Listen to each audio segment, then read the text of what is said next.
Hi friends, E maths tutorial या YouTube चॅनलवर आपले सर्वांचे हार्दिक स्वागत. मित्रांनो, आज आपण या व्हिडिओमध्ये गणित भाग 1 प्रकरण 1 दोन चलातील रेषीय समीकरणे या प्रकरणातील सर्व महत्त्वाची उदाहरणे बघणार आहोत. परीक्षेच्या दृष्टीने, बोर्ड परीक्षेच्या दृष्टीने कोणती गणित परीक्षेला येऊ शकतात याचा सर्व आपण आढावा या व्हिडिओमध्ये घेणार आहोत. आतापर्यंत 2019 पासून 2025 पर्यंत कोणकोणती उदाहरणे बोर्ड परीक्षेला येऊन गेलेली आहेत हे सुद्धा या व्हिडिओमध्ये बघणार आहोत. आणि 2026 मध्ये जी आता परीक्षा होणार आहे त्या परीक्षेमध्ये कोणती उदाहरणे येऊ शकतात याचा सुद्धा अंदाज तुम्हाला या व्हिडिओमध्ये येणार आहे. विद्यार्थी मित्रांनो, तुम्ही जर या चॅनलवर नवीन असाल किंवा चॅनल सबस्क्राईब केलं नसेल तर चॅनल सबस्क्राईब करा, तसेच बेल आयकॉन प्रेस करायला विसरू नका.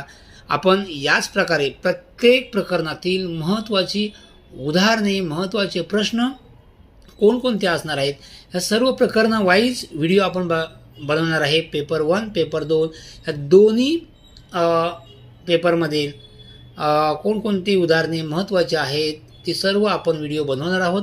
त्यामुळे तुम्ही जर बेल आयकॉन प्रेस केलेला असेल तर त्या व्हिडिओची नोटिफिकेशन तुमच्यापर्यंत पोचली जाईल. त्यामुळे सबस्क्राईब करा, तसेच बेल आयकॉन प्रेस करायला विसरू नका.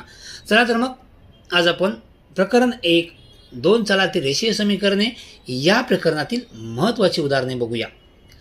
या प्रकरणामध्ये पहिला सराव संच आहे 1.1, सराव संच 1.1. आता या सराव संचामधील कोणकोणती उदाहरणे येऊन गेलेली आहेत, 2026च्या दृष्टीने कोणती उदाहरणे महत्त्वाची आहेत ते बघूया. आता त्यामध्ये प्रश्न आहे, खालील एक सामायिक समीकरणे सोडवा, असा हा प्रश्न 1.1 मध्ये आहे. त्यामध्ये x अधिक y बरोबर 5, x वजा y बरोबर 3 हे समीकरण सोडवायचे आहे. जुलै 24ला हा प्रश्न विचारलेला होता. त्यानंतर 17x अधिक 15y बरोबर 11, 15x अधिक 17y बरोबर 21. मार्च 24ला प्रश्नाने काय विचारलं आहे, एक्स वजा वायची किंमत काढा. कधी कधी एक्स अधिक वायची किंमत काढायला सांगतात, केव्हा एक्स वजा वायची किंमत काढायला सांगतात.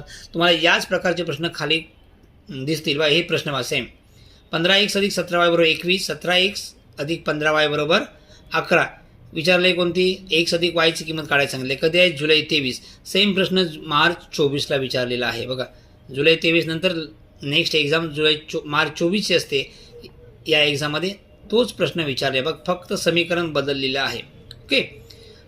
त्यानंतर पुन्हा एक्स अधिक वाय बरोबर 6, एक्स वजा वाय बरोबर 4 जुलै 23ला हा प्रश्न विचारलेला होता.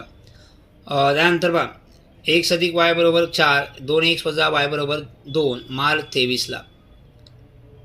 त्यानंतर 3x वजा वाय बरोबर 2, 2x अधिक वाय बरोबर 9 जुलै 22ला प्रश्न विचारलेला आहे. तुम्हाला ही उदाहरणे सोडवायची आहेत. ओके, आपण महत्त्वाचे प्रश्न बघतोय. नंतर 15x अधिक 17y बरोबर 21, 17x अधिक 15y बरोबर 11 पुन्हा ते हाच प्रश्न किती वेळा विचारलेला आहे बघा. एक्स अधिक वायची किंमत विचारली आहे, एक्स वजा वाय दोन्ही विचारलेले आहेत. कधी विचारला आहे, जुलै 22, मार्च 20. हाच प्रश्न कधी विचारला आहे, जुलै 23, मार्च 24. किती वेळा प्रश्न, एकच प्रश्न रिपीट होतोय बघा. त्यानंतर 3x वजा वाय बरोबर 5/2, 1/3x अधिक 3y बरोबर वजा 4/3 जुलै 22मध्ये. हे काही उदाहरणे फक्त संख्या बदलून विचारलेली आहेत. 49x पुस्तकातील प्रश्न आहे. 49x वजा 57y बरोबर 172, 57x वजा 49y बरोबर 252 मार्च 22ला प्रश्न विचारला आहे.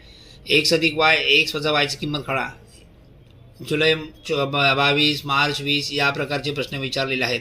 मग हा प्रश्न एक्स अधिक वाय आणि एक्स वजा वायची किंमत शक्यतो काढायला सांगतात. दरवर्षी प्रश्न हा विचारला जाऊ शकतो.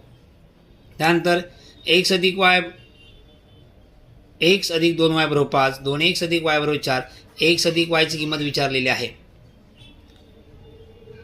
जुलै 21ला प्रश्न विचारला आहे. 5x अधिक 4y बरोबर 17, 4x अधिक 5y बरोबर 17 याच प्रकारचे उदाहरण, एकदा बेरीज एकदा वजाबाकी याच प्रकारचे प्रश्न हे विचारले, खूप वेळा विचारलेले आहेत या प्रकारचे प्रश्न. ओके, जुलै 21चा प्रश्न आहे. 4x अधिक 3y बरोबर 11, 3x अधिक 4y बरोबर 10, जुलै 22. सेम प्रश्न 1 2 3 4 5 6 7 हे सर्व प्रश्न एकाच टाईपचे प्रश्न आहेत. एकदा बेरीज एकदा वजाबाकी करावी लागते. ओके. आपण 1.1 मधील सर्व प्रश्न मार्च 19 पासून जुलै 19 पासून आपण याचा बघितलेला आहे. त्यानंतर 1.2 मध्ये कोणत्या प्रकारचे प्रश्न विचारले जातात ते बघूया. सुरुवातीला या प्रकारचे आलेख सोडवण्यासाठी सारणी पूर्ण करा असे प्रश्न विचारतात. हे 2 मार्क्ससाठी प्रश्न विचारले जातात. शक्यतो हे कृती सोडवायची असते. यामध्ये बघा 1 अधिक 2y बरोबर 4 ही समीकरण दिलेले आहे आणि या समीकरणासाठी आपल्याला या समीकरणाचा आलेख काढण्यासाठी ही कृती पूर्ण करायची आहे. y बरोबर -2 हे -2 आहे. -2 तिकडे गेले, अधिक 2 झाले, 4 अधिक 2 6, 2y बरोबर 6 म्हणजे y बरोबर किती येणार 3, -2, 3 असं या ठिकाणी लिहायचं आहे. त्याप्रकारे हे 2 बॉक्ससुद्धा आपल्याला सोडवायचे आहेत. याच प्रकारचा प्रश्न हा जुलै 24चा आहे. जुलै 23 म्हणजे कळलं आहे. आणि इयत्ता 10वीची 2 वेळा एक परीक्षा होते. एकदा मार्च फेब किंवा मार्चला होते आणि दुसरी परीक्षा जुलैमध्ये होते. ओके. त्यानंतर जुलै 23ला 1 अधिक y बरोबर 3 ही सारणी पूर्ण करायची. या प्रकारचा प्रश्न विचारला जातो. हा प्रश्न पुस्तकातील आहे. त्यानंतर 2x अधिक वजा 6y बरोबर 3 मार्च 20 साठी हा प्रश्न विचारला. संकीर्णमध्ये हा प्रश्न आहे. त्यानंतर मार्च 24ला 1 अधिक y बरोबर 4 या समीकरणाचा आलेख काढून खालील प्रश्नांची उत्तरे द्या असं सांगितलेलं आहे. म्हणजे काय, या समीकरणाचा आलेख काढायचा आहे. 1 अधिक y या प्रकारचा आलेख येईल आणि या तयार होणाऱ्या त्रिकोणाचा प्रकार सांगा. तयार होणारा त्रिकोण हा समद्विभुज काटकोन त्रिकोण आहे आणि याचं क्षेत्रफळ काढायचं आहे. 1/2 पाया गुणिले उंची सूत्र वापरून क्षेत्रफळ काढायचा. हा प्रश्न 5 मध्ये विचारला गेलेला आहे मार्च 24ला. त्यानंतर त्याच प्रकारचा प्रश्न मार्च 23ला विचारला होता. 1 अधिक 2y बरोबर 4 चा आलेख काढा आणि तयार होणाऱ्या त्रिकोणाचे क्षेत्रफळ काढा असा प्रश्न आहे. जुलै 22ला खालील समीकरण आलेखाने सोडवा. आलेख काढायचा आहे या दोन्ही समीकरणाचा आणि ते समीकरण सोडवायचं आहे. सेम प्रश्न याच प्रकारचा प्रश्न मार्च 22ला विचारलेला आहे. जुलै 21ला विचारलेला आहे.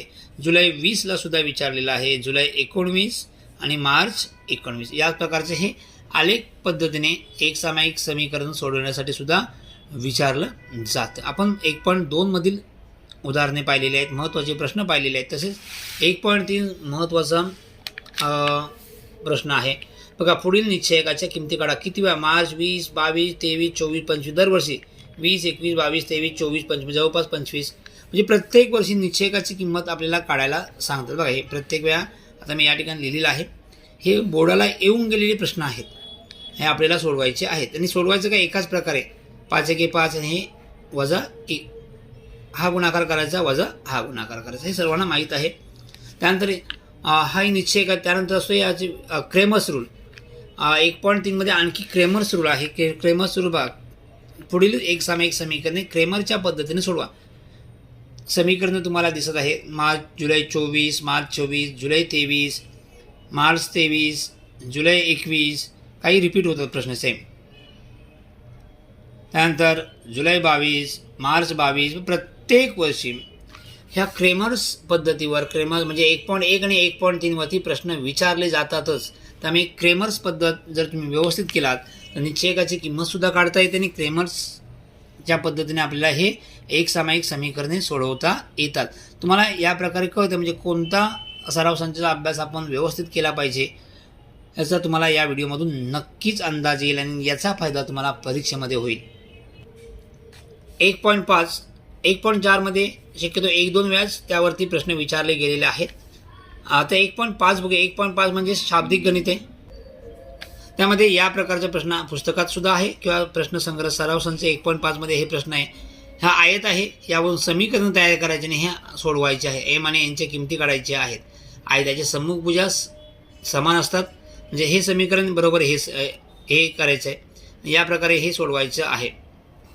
याच प्रकारचा प्रश्न मार्च 24ला विचारला आहे. हा प्रश्न जुलै 24ला, हा मार्च 24ला. 1.5 मधील हे दुसरं उदाहरण आहे. ओके. आणि XYची किंमत काढायची आहे. जुलै 23ला उदाहरण 1 सराव संच 1.5 मध्ये सराव उदाहरण 1 विचारलेलं होतं.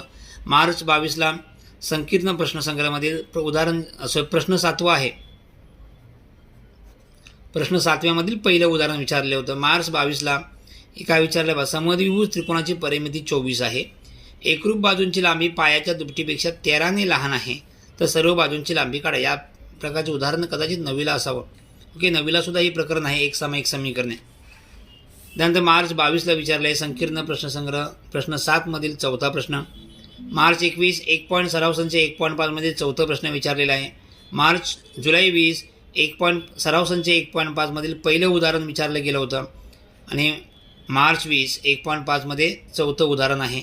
जुलै 19 मध्ये सुद्धा या प्रकरणावरती उदाहरण विचारलं होतं. थोडंसं उदाहरण पुस्तकात नव्हतं, परंतु याच प्रकारे उदाहरण हे होतं. त्यामुळे तुम्हाला आयडिया येईल बा, प्रत्येक सराव संचामधील प्रत्येक वर्षी उदाहरणे विचारली जातात आणि या प्रकरणाचं वेटेज किती आहे, 12 मार्क्स. म्हणजे ते 40पैकी 12 मार्क्स या एक जर प्रकरण केला तर आपण 12 मार्क्स मिळवू शकतात. प्रकरण महत्त्वाचं आहे, त्यामुळे या प्रकरणाचा अभ्यास व्यवस्थित करायचा आहे.